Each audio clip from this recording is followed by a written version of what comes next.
एक होटल के कमरे में एक लड़की की लाश पड़ी होने की खबर पुलिस को मिलती है तो पुलिस होटल की ओर दौड़ पड़ती है। तो वहां पड़ी थी एक जवान लड़की की लाश। लड़की का मर्डर करके हत्यारा हो चुका था फरार। होटल में जमा नहीं थी लड़की की आईडी। बिना आईडी के लड़की कमरे में पहुंची कैसे? होटल मालिक से शुरू होती है पूछताछ।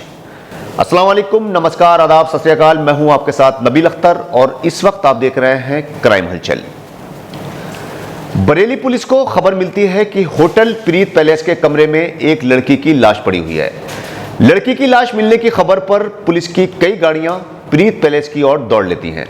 पुलिस होटल के अंदर दाखिल होती है, जहां पर होटल के कर्मचारियों के चेहरों पर हवाइयां उड़ी हुई थी और वहां पर काफी भीड़ जमा हो चुकी थी।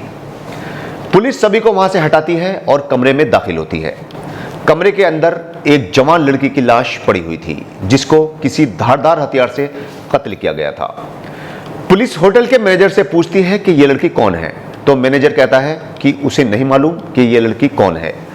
मैनेजर के जवाब से पुलिस चौंक उठती है और उससे पूछती है कि तुम्हारे होटल के कमरे में लड़की की लाश मिल रही है और तुम कहते हो कि तुम्हें नहीं मालूम कि लड़की कौन है। जब तुमने इसे कमरा दिया तो इसकी आईडी तो ली होगी। इस पर होटल का स्टाफ मना कर देता है। मैनेजर पुलिस को बताता है कि होटल का यह कमरा किसी आलम नाम के लड़के ने बुक करवाया था और उसी ने इस लड़की को यहां बुलवाया था। पुलिस पूछती है कि आलम कहां है, तो होटल का स्टाफ जवाब देता है कि वो तो यहां से चला गया है। लड़की की आईडी के नाम पर होटल वालों ने आलम से कुछ भी जमा नहीं करवाया था, जिससे होटल की लापरवाही भी सामने आई है कि उन्होंने बिना आईडी जमा करवाए लड़की को होटल के कमरे में कैसे जाने दिया। बहरहाल पुलिस लड़की का पता लगाना शुरू करती है और मामले की छानबीन शुरू कर दी जाती है। अभी पुलिस छानबीन कर ही रही थी कि पुलिस को खबर मिलती है कि रेलवे लाइन पर कटकर एक लड़के ने अपनी जान दे दी है। पुलिस की एक टीम फौरन रेलवे लाइन की ओर जाती है तो वहां देखती है कि ट्रेन की पटरियों पर एक लड़का पड़ा हुआ है, जिसकी मौत हो चुकी थी। पुलिस उसकी तलाशी लेती है तो उसकी जेब में से उसका आधार कार्ड निकलता है, जिस पर उसका नाम मोहम्मद आलम लिखा हुआ था। अब पुलिस चकरा जाती है कि कहीं ये वही आलम तो नहीं है जिसने होटल में कमरा किराए पर लिया था और उसी कमरे में एक लड़की की लाश अभी अभी पुलिस छोड़कर आ रही है। छानबीन का दायरा बढ़ाया जाता है तो पता चलता है कि ये वही आलम है जिसने कमरा बुक करवाया था। अब पुलिस के सामने सवाल ये था कि ये लड़की कौन है। इसका पता लगाने के लिए पुलिस आलम के घर पहुंचती है और वहां पर पहले वो आलम के सुसाइड करने की खबर देती है और फिर उस लड़की के बारे में मालूमात की जाती है तो पता चलता है कि किसी फरजाना नाम की लड़की के साथ आलम का अफेयर चल रहा था। लेकिन फरजाना की शादी कहीं और होने वाली थी।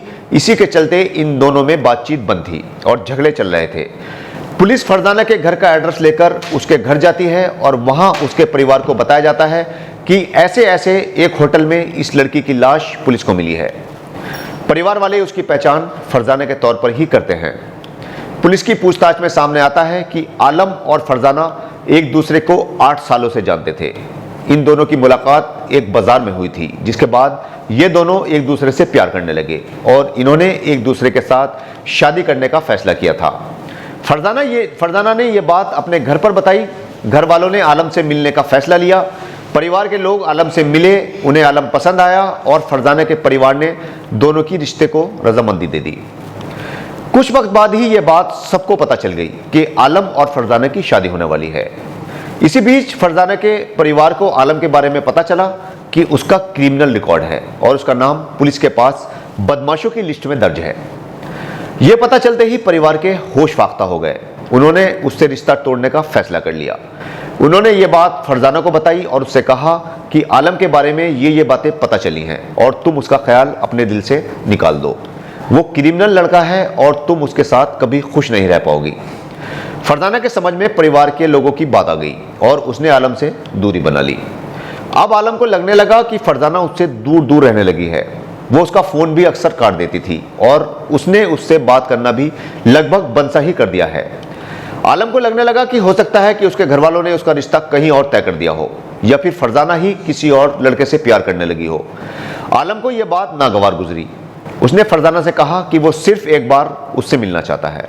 वो सिर्फ एक बार उससे मिल ले, उसके बाद वो उसके रास्ते में कभी नहीं आएगा। फरजाना इसके लिए तैयार हो गई और आलम ने होटल में एक कमरा बुक किया। यहाँ पर उसने अपनी ही आईडी जमा करवाई और उसने फरजाना को होटल में बुला लिया। यहाँ पर दोनों के बीच क्या क्या बातचीत हुई ये किसी को भी मालूम नहीं।